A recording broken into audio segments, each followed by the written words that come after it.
Nepotism rocks দুটি শব্দেই সামনে আসে বিটাউনের অন্তর্কথা। আলোচনা, সমালোচনা আর তর্ক বিতর্কে জল গড়িয়েছে বহুদূর। তারকা সন্তানদের জন্য এই যাত্রা যতটা সহজ, প্রতিভাবান হলেও বহিরাগতদের জন্য ঠিক ততটাই কঠিন। বলিউডের এই নির্মম সত্য স্বীকার করে নিলেন তারকা অভিনেতা রণবীর কাপুর। কাপুর পরিবারের সন্তান হওয়ায় খুব সহজেই বলিপাড়ায় এন্ট্রি নেন রণবীর। এ নিয়ে বহুবার বিতর্কে জড়ালেও বরাবরই থেকেছেন নিশ্চুপ। নিজেকে প্রমাণে ভিন্ন ভিন্ন চরিত্রে দেখিয়েছেন চমক, গড়েছেন স্থায়ী আসন। তবুও এ যাত্রায় নেপোটিজম তকমা থেকে মুক্তি মেলেনি অভিনেতার। সম্প্রতি সেলিব্রেট সিনেমা 2025 অনুষ্ঠানে স্বজনপ্রীতি নিয়ে খোলামেলা কথা বলেছেন রণবীর। নায়কের ভাষ্যমতে তিনি নেপোটিজমেরই ফসল, তবে তার পরিবারেও আছে ব্যর্থতার গল্প, যেখান থেকে শিক্ষা নিয়েই ক্যারিয়ার শুরু করেছিলেন এই নায়ক।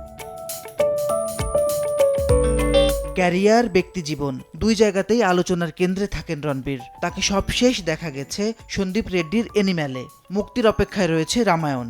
আপাতত Sanjay Leela ভানসালীর love and or নিয়েই ব্যস্ত সময় পার করছেন এই নায়ক। মাসিদ রনো, সময় সংবাদ, ঢাকা।